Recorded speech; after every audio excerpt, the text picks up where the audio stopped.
Good evening, and welcome to Covenant Cafe, and thank you for being here this evening. Last week we enjoyed a spectacular concert with Spiritual Steel. I know that you watched it and enjoyed it. That was a great performance, something to remember.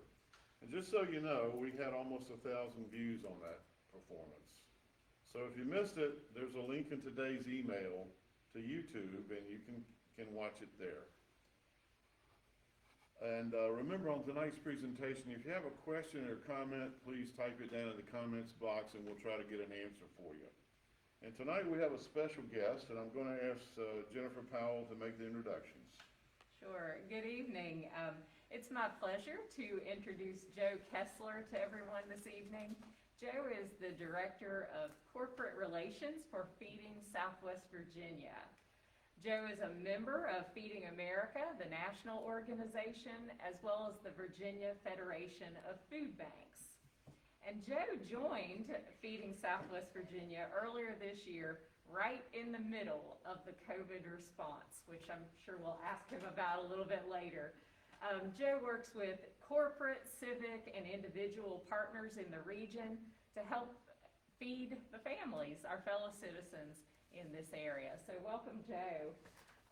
Could we start off by just having you share a little bit with us about what is Feeding Southwest Virginia and whom do you serve? Sure. Well, thank you for that wonderful introduction, Jennifer. And let me just say it's a pleasure to be here with Covenant Cafe tonight.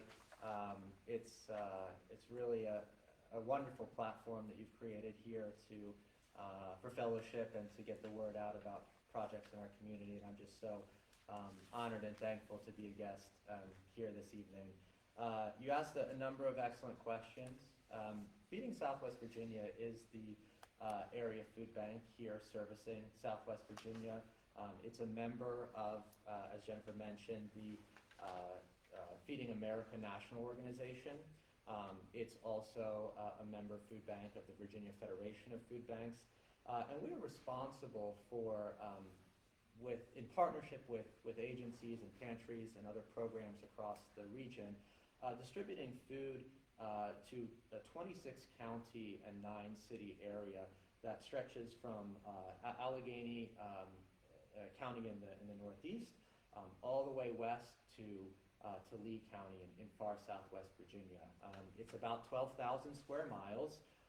And we service about 100,000 food insecure residents monthly, through our programming. And so, at the food bank, our long-term mission really is to end hunger. But in the short term, we are looking every day to feed folks who are food insecure. So when you say food insecure, what exactly does that mean? Sure, of course. So sometimes people think of food insecurity as a very black and white issue. Either somebody is starving to death or they're not. But the reality is that many people here in the region and elsewhere around the country are in a position where their ability to know whether or not they're going to be able to put food on the table for themselves and for their family is compromised. And so that can look very different depending on the circumstances. But really what we're talking about is a situation where people are making choices with the availability of food to them in mind.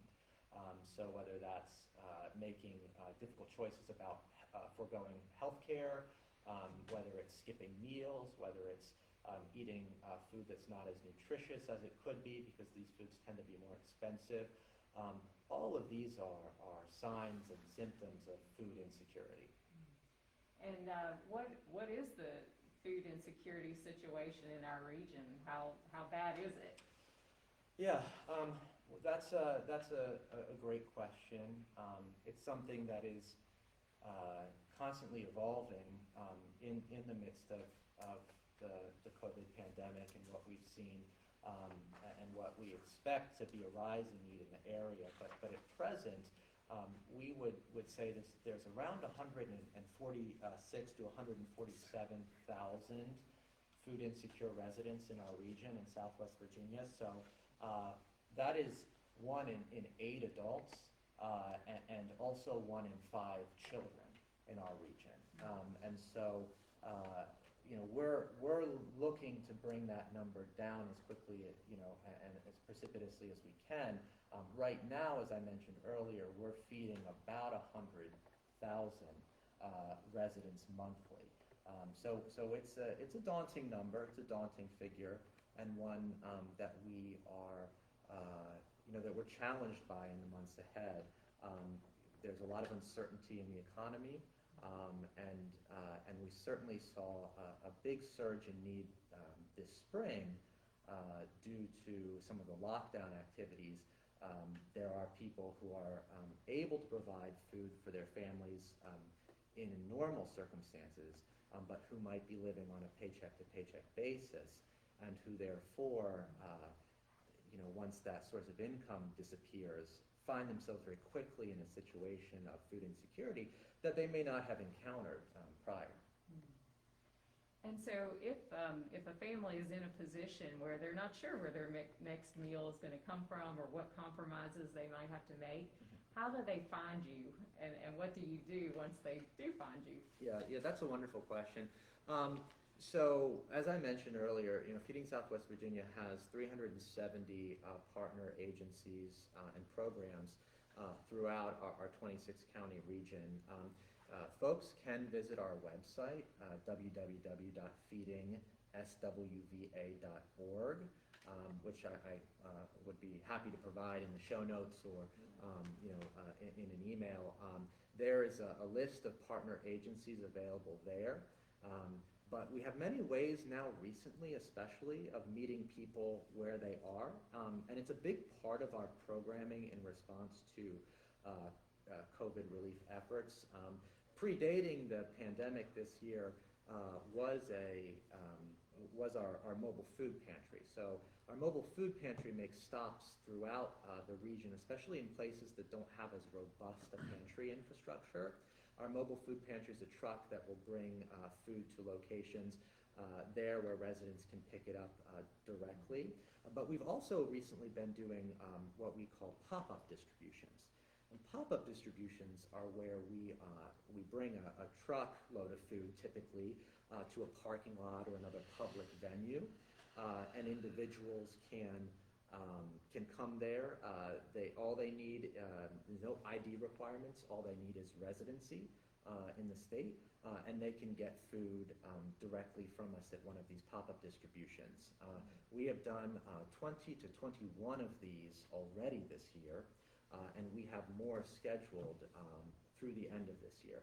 And all of this information, if somebody were to need to access these resources, is available by calling our organization or by visiting our website and taking a look at our list of partner agencies. We have contact information there for those folks. So we encourage people, absolutely. We don't do direct distribution out of our distribution center in Salem, typically, but we have the ability to put people in touch with resources should they need it. Nice. Well, many folks may know this, some may not, but several weeks ago, Covenant Presbyterian did something that I thought was very special. After reviewing the budget, and Covenant realized just how very blessed we have been in the last year, especially given all the COVID circumstances. And rather than keeping that budget surplus, Covenant, the elders here decided that we have been blessed to be a blessing to others. And so Covenant donated $10,000 to Feeding Southwest Virginia.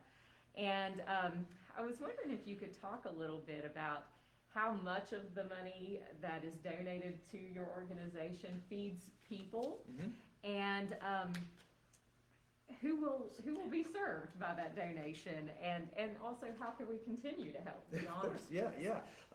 Gosh, well, I could talk for hours about all of those things, but I'll start first by answering the first part of your question.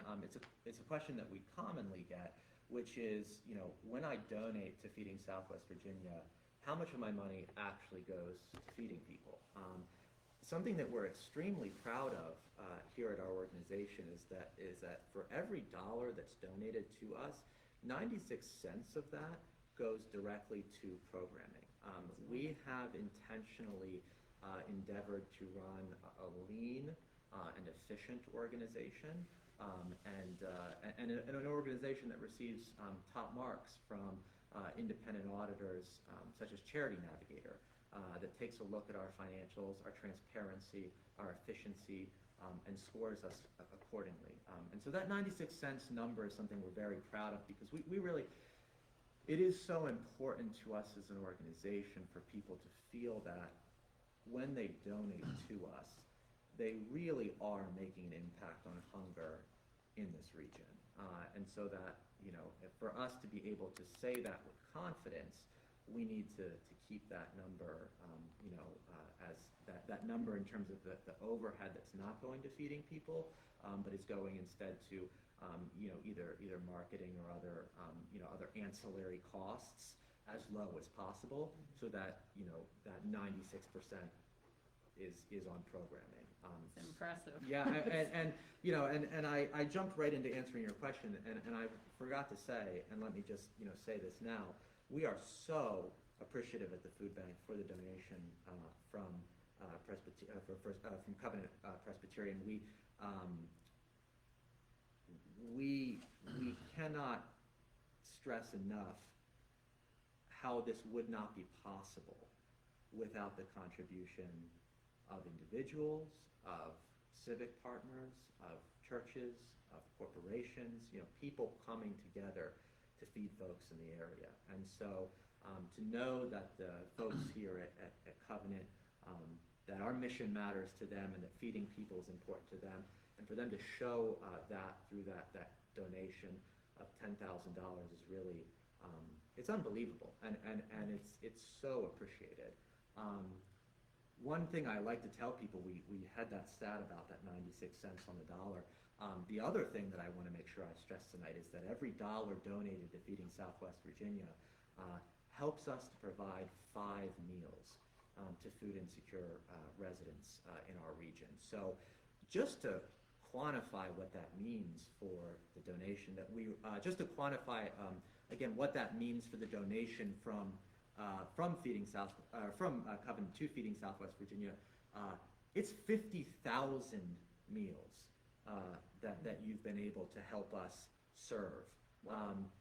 It's incredible, and when I tell people that number, it sometimes surprises them. It's my favorite stat, really, to share, because it often surprises, and in a good way, when folks hear that, and they want to know how is that possible. I can't go to the grocery store and I can't go to the grocery store and buy 5 meals with $1, and that's and that's right. So we are so grateful to be the beneficiaries of a lot of donated food, of a lot of food that we're able to purchase at wholesale prices. They're just certainly not available to the general public. And then so that what that money is really doing is it's helping us to facilitate the moving of that food, from our distribution centers out into the places where it's needed. So it's not just spent on food, but in fact it's spent on trucks and gas and infrastructure, all of the things that are necessary to move food to where it's needed. I heard, when I first joined the food bank, I heard somebody say something, it might have been our CEO, Pam Irvine, who said to me, we're like a food distributor, like that you would have on a large scale, but one that loses money on every pound of food that we ship out the door. And so really what's happening when organizations like Covenant give to Feeding Southwest Virginia is that we are covering that loss. And running that efficient means of getting the food that's either donated or purchased at those very deep discounts out to folks that need it. So share that number one more time. Yes, one more time. Let me tell you, because it's you don't have to ask me to say it to again. $1 donated helps us to provide 5 meals. So if you're an individual at home asking yourself, and we'll talk about the various ways I'm sure that folks can get involved that are monetary and that are non-monetary. But you know, there is, we said this in Hunger Action Month, which was in September. I'll continue to hammer this message home on behalf of the organization. Every bit counts. If you can donate $1, that is helping us provide 5 meals. If you can donate $50, that is helping us provide 250 meals, and on and on. And so, again, the impact of Covenant's gift is massive, but you do not have to give at that level to have an impact in this region. I think that's really important for folks at home to understand, and for anybody that I talk to about the impact of giving to the organization. I think that's a lot to think about too as we sit down next week for our Thanksgiving meals and count our own blessings, how $1 could give back for five other meals. Yeah. for people. So, Absolutely. Joe, I think I know the answer to some of this, but where does the food come from? I know you have a lot of sources. Can you highlight or share some of those where you actually get the food that you distribute? Sure. Yes. And you know, I'll defer some of like the specific percentages. I maybe can look up some of that and share it after the conversation. But the general places where we get food from, much of our food is donated, either by individual, private, private individuals. The sort of food donation that you see, food drives that you might see typically, but that's probably a smaller bit of the donated food. Much of it actually comes from organizations. We have great grocery partners, vendor partners that donate food to us.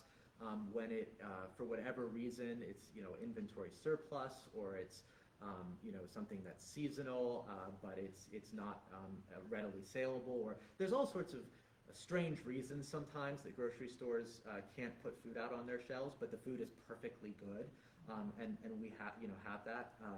We welcome that into our warehouse. We have volunteers that go through all that food and check it, through quality assurance before it makes its way out into the world. But we also purchase food in a variety of ways, have the opportunity to purchase food at deeply discounted rates. This year also, we've really been fortunate to receive a large amount of food from the U.S. government. The USDA programs have been purchasing food from farmers in the country. There was obviously a big drop in demand for food from restaurants this year, and so some farmers that were having a difficulty moving crops were able to sell those to the federal government, and that was then donated to food banks across the country, and ourselves included. So those are all the types of places we might receive food, and then I'm sure we'll get to talking about I talked about one sort of means of distributing the food, which is that traditional warehouse to pantry, but we've got a number of different programs and ways to take that food and use it to feed children, to feed seniors, and to really address root causes of hunger. Could you share a little bit about those with us? Yes, absolutely. We'll hop right into it. So, question that I obviously get a lot, and we get a lot as an organization, is what's your programming? How are you feeding folks? When I donate to the food bank, okay, I'm $1 is helping to provide 5 meals, but how does that actually come about? And so what we're asking people, when they're thinking about making a contribution to the food bank, or thinking about helping us in our programming, is to help us feed children, for one. So we have partners that do backpack programs, where those partner agencies will send children home with food on the weekends or during holidays. We are actually going to be, and already are in some cases, putting on some backpack programs, or beginning to put on some backpack programs ourselves. But for a long time, we've had children's feeding as a component.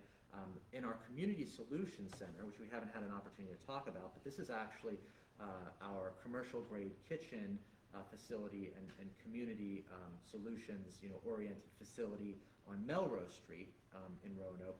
This is where we prepare hot meals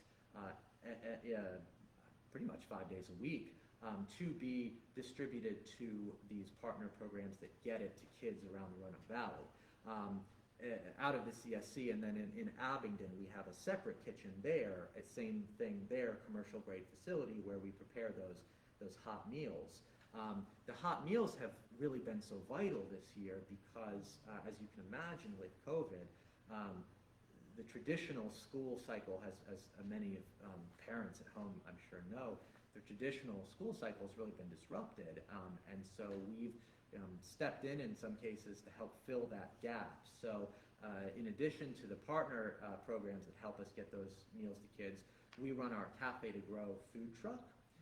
We take that around to sites within the Roanoke Valley, either after school programs or housing areas, and we hand hot meals out to kids there. These meals meet USDA nutritional requirements, but we have a chef at our Community Solutions Center who does a wonderful job turning the food that we've donated or purchased into hot meals that meet those requirements, and then we get that out to kids. So that's a big part of our programming here, and something we invite everybody to check out and participate in. I could share. Yes, please. I volunteered there just once, but it was so wonderful, and just to see how the chef prepared the meals, how we packaged them, got them on the food truck, took them out and delivered them, and it was just it was quite an experience to see how organized and how thoughtful every little piece of the process was, and then to see the kids that the program served. It was really meaningful. Yeah. And you may have heard this before, I might have mentioned it, but I'm sure our viewers at home would be interested to know that we actually fed, in the months of June and July alone, 250% more children this year than last year. And so we know there's a need out there, and we're working hard to service that, particularly in the wake of some of the complications around the traditional school-based system of supplying food to kids. Interesting. Joe, I know you're looking for, or welcome, let's say, monetary donations and, of course, donations of food, but what about volunteer help during this pandemic? Are you able to welcome them, or is there a restriction on that, or how can we help with that if we have people that want to come over and volunteer? Sure, that's a wonderful question. So yes, absolutely. Volunteering is an excellent way to contribute to the mission, of Feeding Southwest Virginia. And if you're somebody who at home who wants to be more involved with our mission but may not have the financial resources to make a donation, we welcome you as a volunteer. We have a lot of different opportunities. I probably don't even have time to enumerate them all, but if you go to our website, again, www.feedingswva.org, or just Google Feeding Southwest Virginia, you'll find that website, and you click on the volunteer tab, you'll have an opportunity to sign in and view all of our volunteer shifts. And so right now we are welcoming volunteers in a limited way.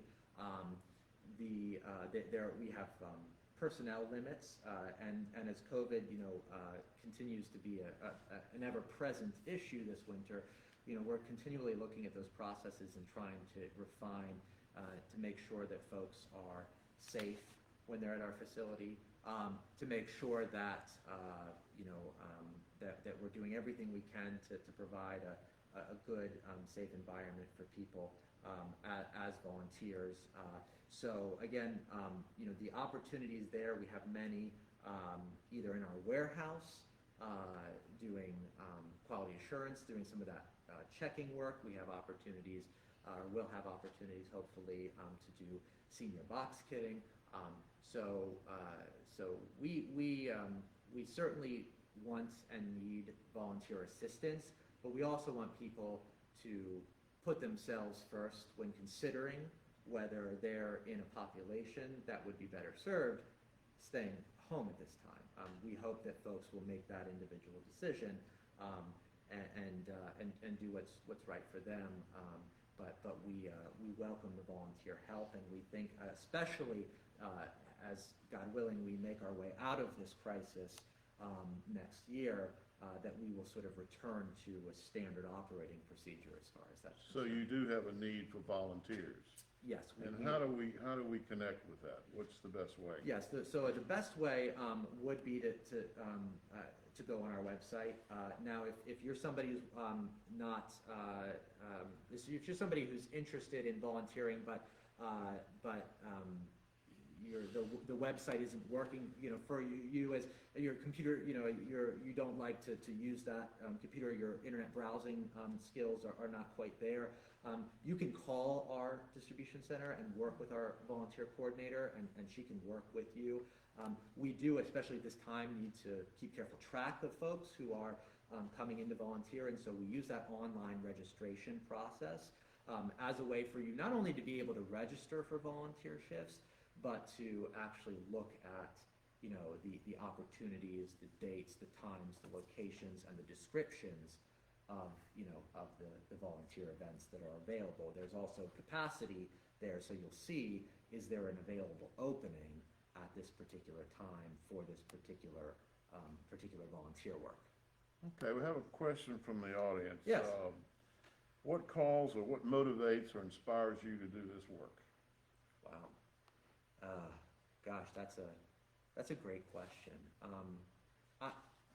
I would say right now we're in a time of giving thanks around Thanksgiving, and one of the things that I like the most about my job is that in addition to knowing the work that I and many of my colleagues do is directly in the service of this really important cause, I have an opportunity every day for a large part of my day to thank people.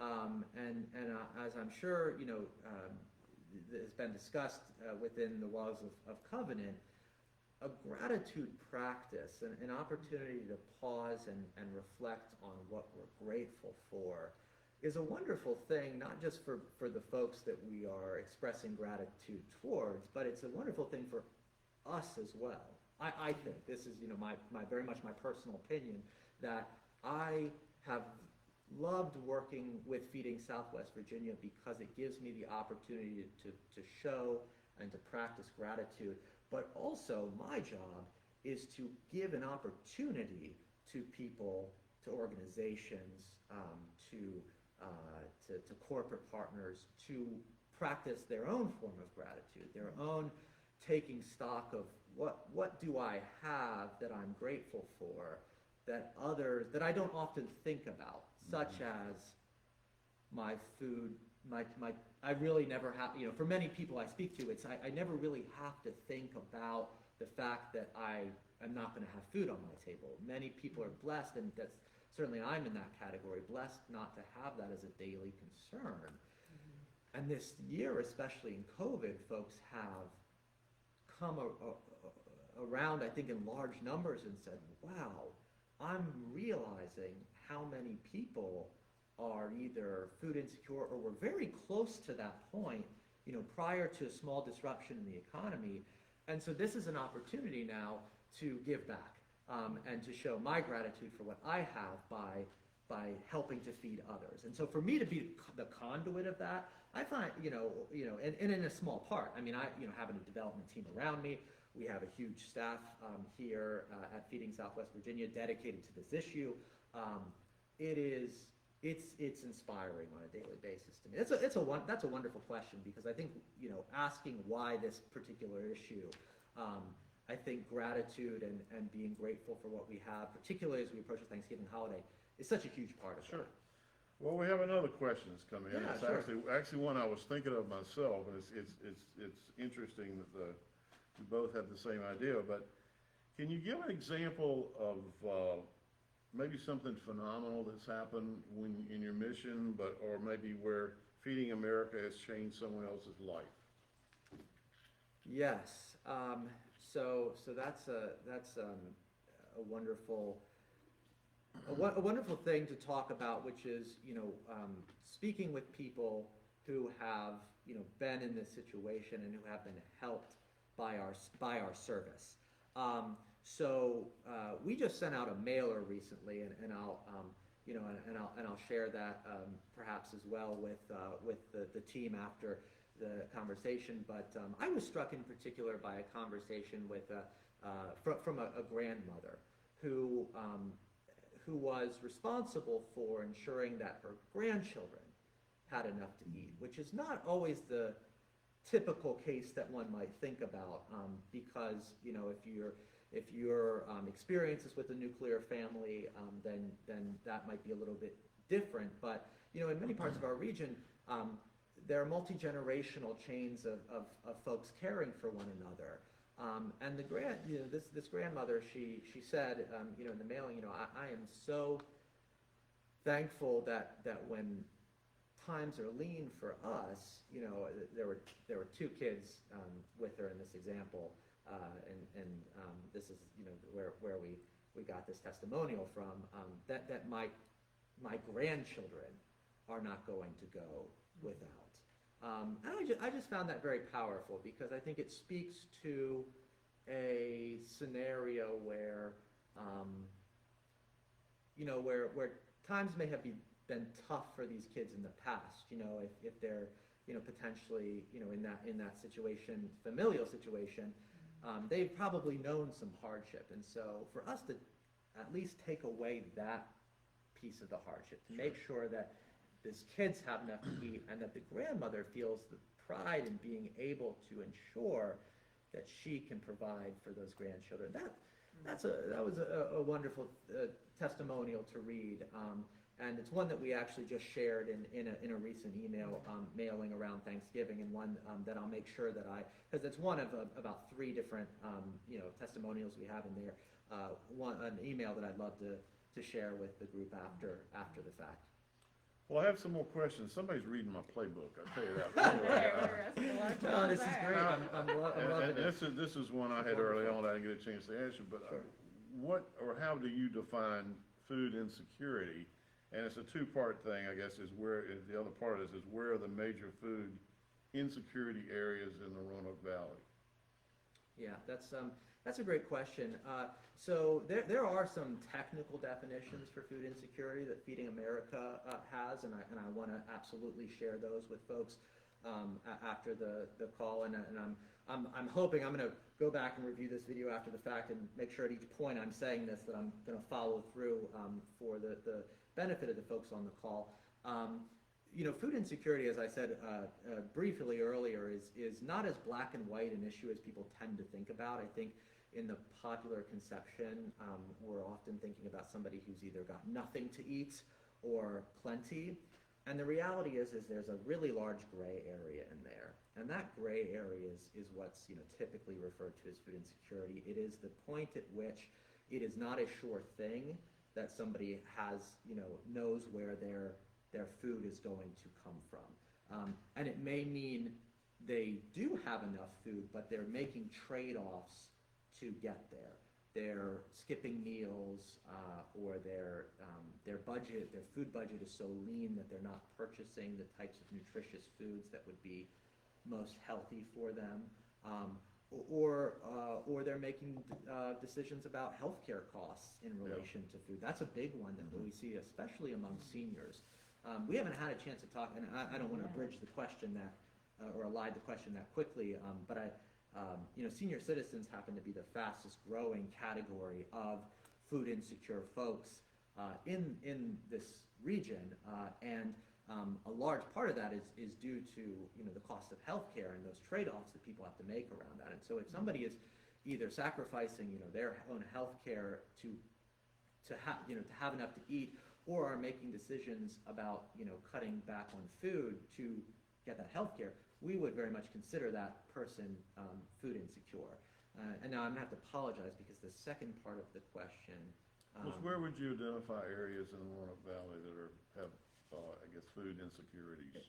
Sure. That question I'm going to have to defer on, only because I wouldn't want to share something that was not backed up 100% by statistical evidence. And while, certainly there are areas of Roanoke City and Roanoke County and the surrounding counties that are more deeply affected by food insecurity than others, I just don't want to speak in such specific terms without having those stats. And so what I'll do after the call, because it's a great question, and I think our programming is targeted in those areas, but I'd love to bring our director of programming, and ask her that question, and then get that answer back, so that I'm answering with a level of specificity and that's really we can stand behind. You mentioned that senior citizens are one of the fastest growing groups that face food insecurity. Mm-hmm. What types of programs do you have that meet the needs of seniors? Sure, absolutely. So one of the things that we've been doing, recently is our senior kitting. So these are boxes of food that we're putting together specifically for distribution to seniors, and so that's one of the major ways. And of course, our partner agencies work with many seniors in the area to get food. Through those traditional pantry structures. We're also meeting the senior feeding need through our mobile food pantries and pop-up food distributions. We are doing so many more pop-up food distributions since COVID, and certainly senior citizens are a large contingent of folks that we're feeding through those programs. In regard to COVID, I know we've had conversations even here and before we started our session tonight that COVID has presented us certainly with a number of challenges, but it also has given us opportunity to think outside of the box and do things differently. In what ways has COVID been a challenge for Feeding Southwest Virginia, and what opportunities, what new things have happened as a result? Yeah, that's a great way to phrase the question, because I think it is worthwhile, as in all things and as an organization, to understand the challenges that we face as an organization, but also look for the opportunities and look for the chance to serve in new and different ways. And I feel like that's really what we've done at Feeding Southwest Virginia with our COVID response. So I joined the organization over the summer, and so I was here for sort of the tail end of what I would consider the initial response wave. But in April of this year, we were, like many people, sort of caught, by surprise, by this. And this is something that we've, freely talked about, that we were initially at a point where we had just a couple of weeks of food left in our warehouse, which was a truly unprecedented thing. And it's a testament to the leadership of our CEO, Pam Irvine, of our board of directors, and the rest of our leadership team, that we were able to rally from that and make sure that we got enough food, and the community response was tremendous to that. So the community came in very aggressively when they heard about our need, and they buoyed us. They helped us through that initial response and gave us the time, most importantly, to begin thinking about how do we structurally change what we do to meet this need. And so I would say the challenge was obviously, as I said earlier in the call, this initial, especially, wave of folks who found themselves food insecure for the first time, who had not previously experienced that, and coming and looking for those resources and needing to respond to that. That was the obvious challenge. And now the challenge for us is we've responded to that initial wave. We've recovered in some sense, reached more of a point of stasis in our operations, and now we're looking really to rebuild, start putting in pieces, into place the long-term infrastructure that's going to carry us forward for the foreseeable future. I would say the biggest sort of example of an opportunity to come out of COVID is our pop-up food distributions. So we're going to be running these, and I do have specific dates that I'll share after the call, and perhaps you can share them with your audience tonight. we have one on the 20th of November and already scheduled for the 11th of December as well as the 18th of December. This is something we did not do previously, where we bring in sort of for people who've never seen one, I would say if you've ever seen like a FEMA disaster type of response where tractor trailers are brought in and food is unloaded and served right there, that is what we've created. That is the model that we've sort of pursued. And so we'll bring a tractor trailer to a space, and we will have folks drive their cars through, pop their trunks, open their doors. We have volunteers and other staff members that are masked up, and we do that in a touchless way, contactless food delivery. So that's obviously brand new for us, but it's something actually as an organization that we want to continue to do because we've seen it be so successful, and the response from the community has been so tremendous. As well as from the families that depend on us. They have been coming to these events in droves, and we are so happy to have the opportunity to serve them in that manner. So that's just one example, but it's one of the many things that have come about from this that we are we were fortunate to have the opportunity to do. Oh, that's wonderful. Well, I guess we'll start to wrap up a little bit, but I can say here on behalf of Covenant, we are so grateful for you and the work of Feeding Southwest Virginia and the many people that you serve, the blessing that you are to the people in our region. And so we thank you for your time tonight. And as we enter into this season of gratitude followed by a season of giving, I hope that everyone out there will think about Feeding Southwest Virginia and ways that we could continue to serve. Yeah, Joe, you're obviously very passionate about what you do. I think that's an understatement, and it's really a joy to see that in somebody, because I think you're doing what you love. But thank you again for that enlightening presentation, and thank you for being here this evening. And for those of you out there watching, if we didn't answer any of your questions, please let me know, and I'll see that we get an answer for you. This will be the final Covenant Cafe for this fall. I do hope you've enjoyed the program as much as I have enjoyed bringing it to you. I tried to make, it a variety of music with interesting topics and speakers. And I want to thank all the musicians and speakers that made connections for you.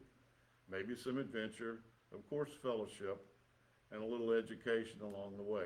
See, I got it in. Anyway, I know you were entertained, and also a big thank you to Pranav for making the live streaming possible. And obviously, guys, we are still learning on this. We are not happy with where we are. We got a long way to go, but we have to take it a step at a time. And promise you, as the months go by, it's going to get much better.